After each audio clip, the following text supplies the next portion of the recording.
We need your hand to build this solidarity. Because when we are together, that's where we create an impact. And that is what is needed. Like the Chinese proverb says, when women are awake, they can move mountains. And I tell you, ladies and gentlemen, before I get too emotional, I just can see women standing up,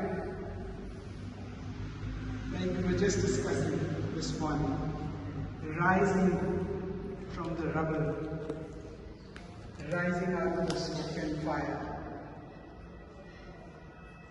I don't see it as a very bleak picture. I think the future is beaming and bright. I wish luck to all of us. Thank you.